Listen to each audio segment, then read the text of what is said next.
Bonjour auditeurs et auditrices de la radio Phoenix University. Aujourd'hui, dans la peau d'une femme, nous avons le réel plaisir de recevoir pour vous à Madame Lila Sniota. Elle est journaliste sportive à Mangaza Radio Télévision, mais également attachée des presses de son Excellence, Monsieur le recteur de l'Université de Lubumbashi. Bonjour Madame Lilas. Bonjour Ruth, bonjour à tous les auditeurs de Phoenix Université. Avant tout d'abord, pourriez-vous nous parler de votre parcours professionnel d'une manière succincte? Parcours professionnel, j'ai 13 ans de carrière comme journaliste, dont 12 à la radio-télévision Mongeza. J'ai commencé dans une petite radio à Kasumbalissa, une radio communautaire. J'étais à l'époque diplômée.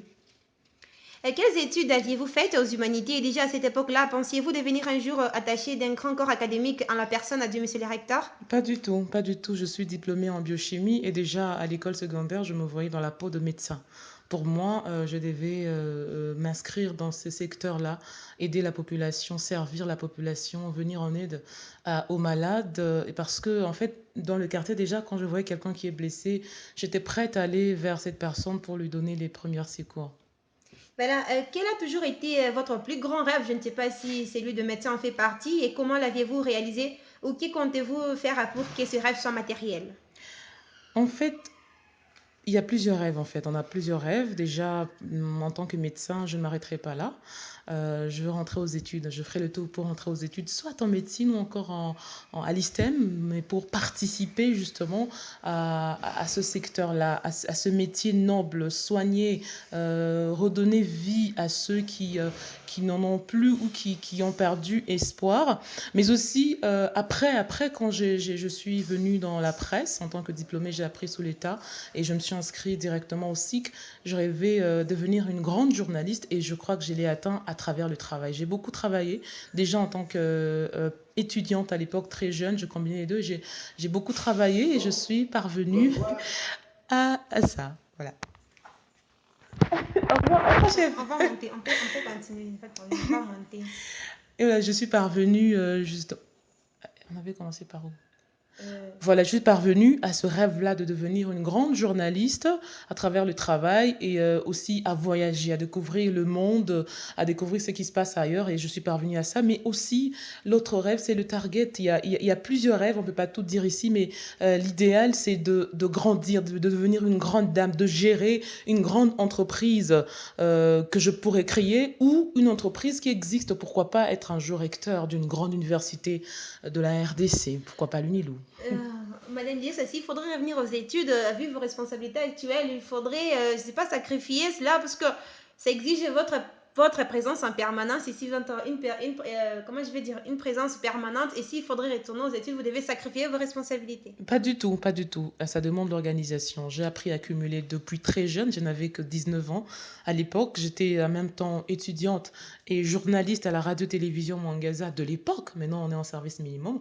Et donc, c'est dans la vie, il faut apprendre à s'organiser, à faire les priorités. Je crois que si un jour je rentrais aux études, eh bien, je m'organiserai de façon à ce que je sois en même temps présente au cabinet et aux études. Déjà, c'est pour bientôt parce que je dois faire le troisième cycle. Quel est votre apport dans le service des communications de l'Université de Lumbechi?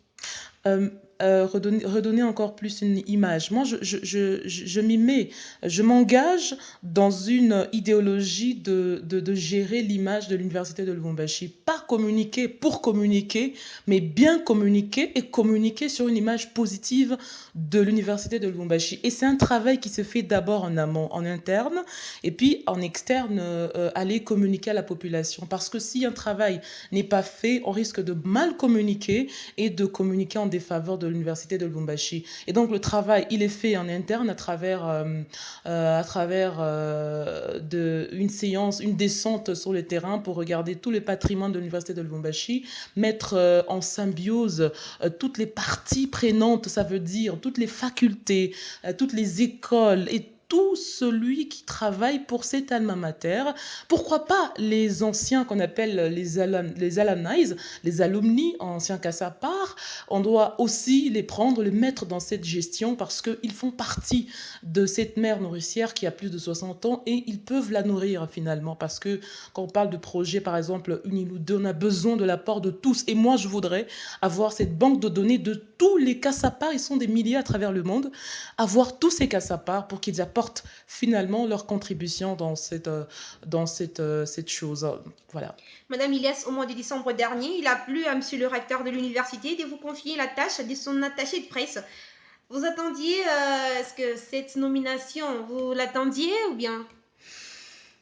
Pas du tout, pas du tout. Je ne l'attendais pas. Je ne l'attendais pas parce que bon, c'est vrai qu'il y a plus de 5 ans, à l'époque, du recteur, Tchabou Mumba, j'avais mis le vœu d'être assistante quand j'ai fini mes études, mais ça n'a pas été, évident, j'ai pas eu cette chance et donc même après, je rêvais un jour d'intégrer, le système Unilou et mais non, il y a eu, ce poste vacant et c'est ainsi que je me suis dit: «Bon, pourquoi pas? Pourquoi pas?» mais j'étais pas très sûre en fait de pouvoir obtenir ce poste. Ça a été une grande surprise pour moi, mais ça tombe à point nommé parce que là, je suis prête à tout mettre pour contribuer à la reconstruction de l'image de marque de l'UNILO.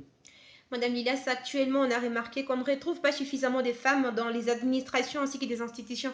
À que peut-il justifier cela d'après vous? La négligence de la femme, elle ne se reconnaît pas, elle ne se met pas à niveau, elle ne se met pas à jour. La femme doit se lever. Elle ne doit pas attendre le mois de mars. Moi, je suis contre ces manifestations du mois de mars, 8 mars et consorts, parce que certaines femmes dorment.